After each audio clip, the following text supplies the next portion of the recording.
Hello दोस्तों, आपका स्वागत है मेरे यूट्यूब चैनल स्पेशल क्लासेस में। तो 25 तक आपको करा दिया था। ये क्वेश्चन है साउदर्न रेलवे का, जो कि टीबीसी डिवीज़न त्रिवेंद्रम डिवीज़न का है। और इसमें आपको 25 तक हो गया, 26 से अभी आपको शुरू करेंगे। उससे पहले देखिए, यदि आप चैनल पर नहीं, ये नहीं बोलेंगे, यदि आप जेईई की तैयारी कर रहे हैं तो सबसे पहले आप अवार्ड्स अगर मिलने की कहीं भी संभावना अगर है तो किसी भी प्रकार से अपना अवार्ड्स में नाम जरूर दर्ज कराइए। चाहे उसके लिए कुछ भी आपको थोड़ा मेहनत करना हो, थोड़ा रिक्वेस्ट करना हो। वाला हालांकि अवार्ड्स तो वो होता है जो बिना कहे ही मिल जाए, लेकिन आपको जेईई में सफल होने के लिए अवार्ड्स बहुत ही काम आता है। और आपका एपीएआर जो है वो अच्छा होना चाहिए, आपका सर्विस रजिस्टर्ड अच्छा होना चाहिए, एक्सीलेंट होना चाहिए। और साथ ही आप एब्सेंट कम से कम कीजिए, लॉस ऑफ पे तो बिल्कुल नहीं जाइए, बिना छुट्टी के कहीं भी नहीं जाइए। जो भी आपका जो सिस्टम है उसके अनुसार आप किसी प्रकार का चार्जशीट वगैरह से बच के रहिए, ठीक है। तो आपको वहाँ बहुत अच्छा 10-15 नंबर का पॉइंट्स आपको वहाँ जुड़ जाएगा। तो इस पर भी ध्यान दीजिएगा। अवार्ड्स में मौका मिले तो वहाँ ज़रूर अपना नाम दर्ज कराइए, ठीक है। चलिए क्वेश्चन नंबर 26 शुरू करते हैं। और देखिए, जो हम आपको मैसेज करते हैं व्हाट्सएप पर कि आप में से किन लोगों ने टेस्ट सीरीज 18 का क्वेश्चन नहीं दिया है, या इस प्रकार का कोई मैसेज करते हैं, तो जिन्होंने नंबर भेज दिया है वो किसी प्रकार का रिप्लाई नहीं दें। आप लिख के भेजने लगते हैं, सर मैंने भेज दिया है। कितने लोग दोबारा से भेज देते हैं। अगर आप दोबारा से भेजिएगा तो फिर हमको चेक करने में परेशानी होती है व्हाट्सएप में, ठीक है। आपका जो आप मैसेज किए तो ऊपर चला गया, और जिन्होंने मैसेज किया उनका भी उसी में मिक्स हो गया। आपको हर व्हाट्सएप खोल खोल के नंबर चेक करना पड़ता है, थोड़ा दिक्कत होता है। जिस संबंध में मैसेज जाए, देखिए निचोड़ यही है कि जिस संबंध में आपको मैसेज जाए उसका रिप्लाई उसी संबंध में अगर संभव है तो दीजिए। यदि मैंने पूछा कि टेस्ट सीरीज 17 का नंबर किस क्वेश्चन का नंबर किसको नहीं मिला, तो जिनको मिला है वो रिप्लाई मत दीजिए कि सर मुझे मिला है। कुछ लोग क्वेश्चन ही भेज देंगे, देखिए सर हमको मिल गया है। इस तरह से करने से दिक्कत, काम मेरा बढ़ जाता है। होता कुछ भी नहीं है, कोई दिक्कत नहीं है, लेकिन काम मेरा बढ़ जाता है, ठीक है। तो इस बात का ध्यान दीजिएगा। चलिए क्वेश्चन नंबर 26 से शुरू करते हैं। 26 नंबर अवार्ड्स वाला बात ध्यान रखिएगा। अवार्ड्स अगर आपको किसी प्रकार से अगर मिलता है तो तुरंत उसमें नाम दर्ज जरूर करवाइए, ठीक है। और अपना एपीआर है, अपना सर्विस रजिस्टर है, इस सब में कोई दिक्कत आपको नहीं रहना चाहिए, ठीक है। चलिए 26 नंबर क्या कहता है, the main function of entry roll bar in LHB coaches. LHB coaches में जो एंट्री रोल बार्स होते हैं उनके मेन फंक्शन क्या है, ठीक है। तो उनका जो मेन फंक्शन है एंट्री रोल बार का, वो है to prevent rolling action of the coach, ठीक है। कोच का रोलिंग या एक्शन होता है उसको प्रिवेंट करता है। 27 नंबर देखिए, और ध्यान दीजिए, जितना मैं आपके लिए मेहनत कर रहा हूँ आप भी उतना ही मेहनत कीजिए, ठीक है। इतने लोगों का रिजल्ट लिखते लिखते, जब तक लिखते हैं आधा तब तक और आधा मैसेज और आ जाते हैं। अब मुझे ये भी देखना पड़ता है कि जिन लोगों ने मैसेज किया उनका चेक हुआ है कि नहीं हुआ है, फिर उनका व्हाट्सअप पूरा ढूंढना पड़ता है नीचे से। तो थोड़ा ध्यान दीजिए इस बात को। और ये सब तो छोड़िए, ये सब तो मैं कर लूँगा, थोड़ा मेहनत है, कोई बात नहीं है। आप पढ़ाई पर पूरा ध्यान दीजिए। जो भी मटेरियल आपको दिए गए हैं, जो भी नोट्स दिए गए हैं, ध्यान से पढ़िए। ये एग्ज़ाम ज़्यादा समय पर आता है, अभी निकला है तो हो सकता है 2 साल 3 साल के बाद आएगा, तब तक आप एसएससी हो चुके होंगे जेईई बन के, ठीक है। तो ये मौका मत गवाइए। बस मेरा एक ही है थिंकिंग है, एक ही मेरा लक्ष्य है कि आप लोग जेईई बने और आपका नाम हम अपने यूट्यूब चैनल पर डालें कि हम आरजे ज्ञान क्लासेस से जुड़े थे, हमारे मटेरियल को पढ़े, हमारा सहयोग था, उनका मेहनत था, इसके वजह से उन्होंने जेईई बन का जो है जेईई बन गए हैं, ठीक है। चलिए 27 नंबर देखिए, for what purpose are first provided in between brake disc of LHB coaches, ठीक है। फिन्स प्रोवाइड किया जाता है, जो है व्हाट पर्पस, जो फिन्स क्यों प्रोवाइड किया जाता है एलएचबी का जो डिस्क ब्रेक है उसमें फिन्स होता है, एक खाली जगह होता है, उसको क्यों प्रोवाइड किया जाता है, ठीक है। तो इसमें दोनों ऑप्शन दिया, हमने बोला था कि अगर दोनों ऑप्शन रहेगा कि वेट को मिनिमाइज करने के लिए रहेगा या कूलिंग के लिए रहेगा, दोनों अगर ऑप्शन रहेगा तो आप वेट वाला ऑप्शन दीजिएगा, ठीक है। टू मिनिमाइज वेट बी दीजिएगा, ठीक है।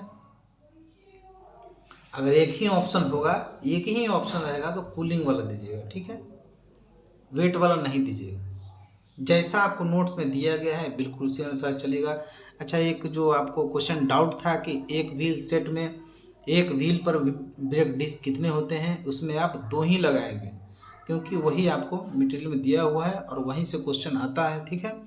तो आप 2 ही लगाएंगे। साथ ही देखिए पैर टॉयलेट का भी पूछेगा, एलएचबी का होता तो 4 ही है लेकिन आप 3 ही लगाएंगे, ठीक है। और एक सेट पर एक ही ब्रेक डिस्क होगा, लेकिन आपको 2 लगाना है। एग्ज़ाम में वही आंसर करेक्ट लेगा, होता कुछ है अलग, लेकिन एग्ज़ाम में जो है जो लेगा वही आपको बता रहे हैं। चलिए 28 नंबर देखिए। Brake cylinder shows green when brake are applied. Brake का अप्लाई होगा तो ब्रेक सिलेंडर जो ब्रेक का जो इंडिकेटर है वो रेड शो करना चाहिए, लेकिन ग्रीन शो करता है। इसका क्या कारण हो सकता है? ठीक है, इसका कारण पूछ रहा है। इसका कारण है कि CR of the coach note charges. CR मतलब कंट्रोल रिजर्वायर अगर चार्ज नहीं है तो जो है नहीं लगेगा ब्रेक। ठीक है, चलिए उसके बाद देखिए hand brake release.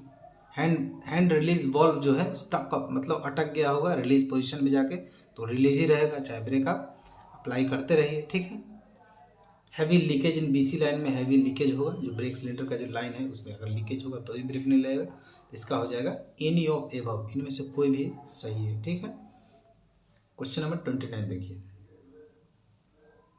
In case of brake binding, अगर ब्रेक बाइंडिंग होती है तो इससे ब्रेक बाइंडिंग से संबंधित कम से कम 7-8 क्वेश्चन बनते हैं। ठीक है, वो हमारा जो नोट्स है उसमें जाके आप देख लीजिएगा। तो इसमें क्या पूछ रहा है, बोथ ब्रेक, इसमें अगर ये भी पूछ सकता है कि ब्रेक बाइंडिंग, या फिर ये पूछ सकता है कि एक जो ट्रॉली है उसका जो ब्रेक बाइंडिंग हो गया, या एक व्हील के एक डिस्क में हो गया, या एक व्हील सेट के 2 डिस्क में हो गया। सबका अलग अलग आंसर है। ठीक है, तो आप उसमें जाके पढ़ लीजिएगा। इसमें क्या है, in case of brake binding on both brake disc, दोनों brake disc on one wheel set, what do you first. तो इसमें बोथ ब्रेक डिस्क मतलब दोनों ब्रेक डिस्क, एक व्हील का जो दोनों ब्रेक डिस्क है एक व्हील सेट का, उसका अगर हो गया तो उसके आइसोलेट कर देंगे, मतलब जो आइसोलेट कर देंगे, जो भी उसका एयर जो है ना वो सबको आइसोलेट कर देंगे। ठीक है, 29 का हो जाएगा ए। चलिए 30 देखिए। What is the reason of twisting of bellow in air spring. Air spring का जो बिलो है वो ट्विस्टिंग हो गया है, मतलब ट्विस्ट हो गया है, तो इसका कारण क्या है? ठीक है, इसका देखिए, इसका क्या आंसर होगा, dust accumulation between below and piston. Below और पिस्टन के बीच में डस्ट धूल जमा हो गया होना होता है। हिटिंग ऑफ अननोन ऑब्जेक्ट, कुछ जो गाड़ी चल रही है उसके बाद ब्लास्ट या पत्थर कुछ भी लग गया, इससे भी हो सकता है। या excess application of brake cylinder, जो सिलेंडर पिस्टन स्ट्रोक का जो होता है एक्सेस एप्लीकेशन हो गया, इसका भी आंसर डी होगा, एनी ऑफ एबव। ठीक है, 30 का हो जाएगा D.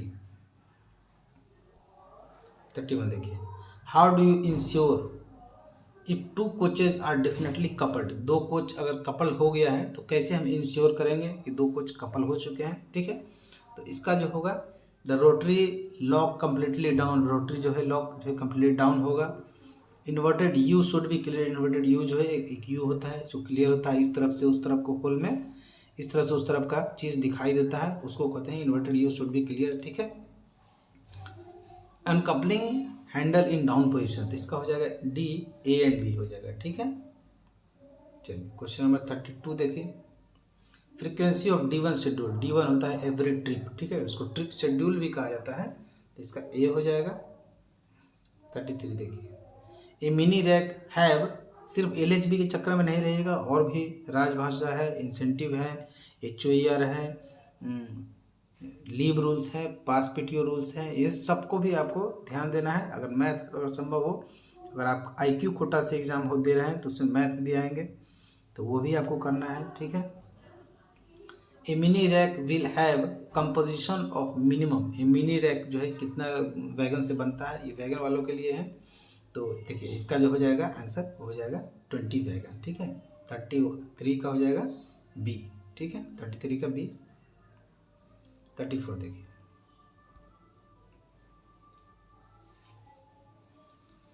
What do you mean by PME। PME का मतलब होता है पीरियोडिकल मेडिकल एग्जामिनेशन। ठीक है, पीरियोडिकल मेडिकल एग्जामिनेशन होता है। 34 का हो जाएगा C. CBC control gauge number 3 is use to detect the defect of. जो कंट्रोल गेज नंबर 3 है उसको किसको डिटेक्ट करने के लिए उसका यूज होता है, तो भी आपको जानना है कि किसको डिटेक्ट करने के लिए होता है, तो नकल को होता है। ठीक है, नकल को डिटेक्ट करने के लिए। 36 देखिए। 36 coach holding capacity of coaching depot, primary plus 50 plus secondary होता है। ठीक है, 37 देखिए। As per new wagon numbering scheme first 2 digit will indicate. Wagon के नए नंबरिंग के अनुसार पहले 2 अंक किसको जो है इंगित करता है, देखिए फर्स्ट 2 डिजिट जो होता है वो करता है टाइप ऑफ वैगन का, ठीक है, किस टाइप का वैगन है उस पर फर्स्ट 2 डिजिट करता है। उसके बाद थर्ड एंड फोर्थ जो है वो ऑनिंग रेलवे है, किस रेलवे का है, हर रेलवे जोन जो है उसका अलग अलग कोड होता है, वो भी आपको जिस जोन में रहते हैं वो आपको याद होना चाहिए। फिफ्थ एंड सिक्स क्या करता है, फिफ्थ एंड सिक्स कैरेक्टर जो है नंबर ईयर ऑफ मैन्युफैक्चरिंग बताता है, और 7 से लेके 8-10 तक 3 नंबर जो है इंडिविजुअल वैगन का जो नंबर है वो बताता है। जब पहले वैगन बनेगा तो 1 नंबर, फिर 2 नंबर, फिर 3 नंबर, इस तरह से। उसके बाद लास्ट जो नंबर होता है वो चेक डिजिट होता है, ठीक है। तो आपको इसमें पूछा क्या है, as per new wagon numbering scheme first 2 digit क्या है, ऑनिंग रेलवे, ठीक है। चलिए 37 का हो जाएगा, टाइप ऑफ वैगन, सॉरी 37 का हो जाएगा बी। फर्स्ट 2 डिजिट क्या होता है, टाइप ऑफ वैगन। 38 देखिए, if grease oozing of bearing failure is suspected. अगर ग्रीस लीकेज हो रहा है यानी कि बेयरिंग जो है फेलुअर होने का अंदाजा है GLP के द्वारा इन रूट में, then what speed shall be loaded wagon. जब लोडेड वैगन का speed rake moved to next CNW point जो है किस स्पीड से जाएगा, ठीक है, तो 60 का स्पीड होता है, ठीक है, सी हो जाएगा। स्पीड कम कर दी जाएगी क्योंकि अगर कुछ सस्पेक्ट है, कुछ ये है तो। Which of the following standard form to be issued for deemed suspension. Deemed suspension के लिए हमने SF2 बताया था आपको।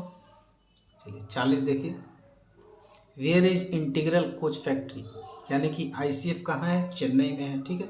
तो 40 का हो जाएगा डी। उसके बाद देखिए 41, in accident manual train parting अगर होती है तो एक्सीडेंट मैनुअल के कौन सा क्लास में होगा, तो उसको J क्लास में आता है, ठीक है।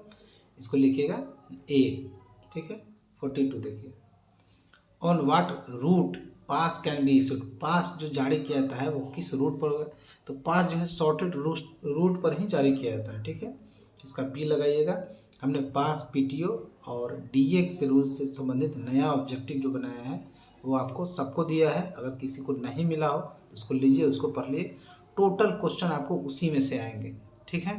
तो इस बात को ध्यान रखिएगा, लीजिएगा और पढ़िएगा, सिर्फ लेके रख मत लीजिएगा, ठीक है। Take and read. चलिए 43 देखिए, the contribution toward new pension scheme. नया पेंशन जो स्कीम आया उसका आपका 10% जो आपको पे होता है उसका 10% उसमें कटिंग हो जाता है, तो 43 का हो जाएगा सी, ठीक है। 44 देखिए, for miscarriage including abortion what period of maternity leave में बी ग्रांटेड। जो गर्भपात अगर हो जाता है, ठीक है, तो उस पीरियड में मैटरनिटी लीव मातृत्व अवकाश कितनी अवधि तक दी जा सकती है। तो हमने आपको हिंदी में भी जो उसका PDF दिया है लीव रूल्स का, उसमें लिखा हुआ है 45 डेज का मिलता है। 44 का हो जाएगा बी। सारे PDF को एक एक करके खोल के पढ़िए, ठीक है। एक बार शुरू कीजिए, कम से कम 300-400 क्वेश्चन पढ़िए, फिर दूसरे दिन पढ़िए उसको 300-400 क्वेश्चन पढ़िए। संभव हो तो शाम को सुबह में 2 बार दोहरा लीजिए, ठीक है। आराम से पढ़िए, घर में पढ़िए, काम करते करते समय मत पढ़िए क्योंकि रेलवे का काम बहुत डेंजर होता है, तो एक्सीडेंट होने का चांसेस रहेगा। आराम से रिलैक्स हो जाइए तभी पढ़िए, ठीक है। एक बार में एक ही काम कीजिए, 2 काम कीजिएगा आपको याद नहीं होगा। ध्यान है कि मुझे मेरा सुपरवाइजर वहाँ ढूंढ रहा होगा और यहाँ पढ़ रहे हैं, तो इस तरह से पढ़ाई नहीं होगी। रिलैक्स होकर पढ़िए, लेकिन पढ़िए। Which of the following category is entitled for hospital leave. Hospital leave जो है, hospital leave only group D employ को ही दिया जाता है, ठीक है। तो इसका हो जाएगा D। 45 का हो जाएगा D। और देखिए 46 क्या कहता है, what is the maximum permissible difference in buffer height between 2 CBC coaches. 2 CBC coaches का जो हमने बताया था मिनिमम जो उसका रेल लेवल से हाइट होता है 1030, मिनिमम 1105, और दोनों का डिफरेंस जो है 75 mm होता है, ठीक है। चलिए 47 देखिए, विच of the following shall be charged first in LHB formation waiting for dispatch. LHB जो डिस्पैच होगा तो कौन सा पहले चार्ज किया जाता है, तो इसका हो जाएगा both BP and AP shall be charge simultaneously, ठीक है। इसको याद कर लीजिएगा। Primary maintenance is a type of, primary maintenance किस प्रकार का है, किस प्रकार का रख रखा हुआ है, तो क्या होता है, प्रिवेंटिव मेंटेनेंस होता है, ठीक है। तो इसका हो जाएगा बी, ठीक है। चलिए आगे देखते हैं। 49, what do you mean by FRP, FRP से क्या समझते हैं, फाइबर रेनफोर्स प्लास्टिक होता है, ठीक है। और जो भी आग से, जो फायर से रिलेटेड या सेफ्टी से रिलेटेड जो कोई भी क्वेश्चन है वेल्डिंग का, आपको जो PDF दिया गया है उसमें है, ठीक है, उसको पढ़ लीजिएगा, उससे क्वेश्चन आते हैं, ठीक है। तो वेल्डिंग का भी PDF आप जरूर पढ़ेंगे, खासकर जो प्रोडक्शन यूनिट में है या किसी वर्कशॉप में है, वहाँ उनको तो पढ़ना बहुत ही ज़रूरी है। ओपन लाइन में भले ही कुछ कम क्वेश्चन आते हैं वेल्डिंग से, लेकिन प्रोडक्शन यूनिट में या वर्कशॉप में अच्छे खासे क्वेश्चन आते हैं, तो इसको जरूर पढ़िएगा। 50 नंबर देखिए, what is the minimum permissible size of EM pad, EM pad का जो है परमिसिबल 42 mm होता है। चलिए अब आपका 50 क्वेश्चन हो गया, ये पार्ट 2 है। पार्ट 3 में आपको 80 तक चलेगा, 51 से लेके 80 तक, और पार्ट 4 में जो है 81 से लेके 110 तक होगा, ठीक है।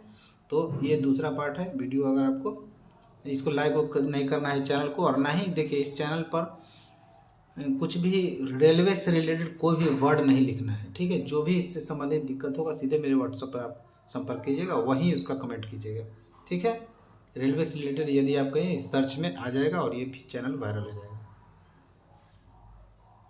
तो चलिए धन्यवाद।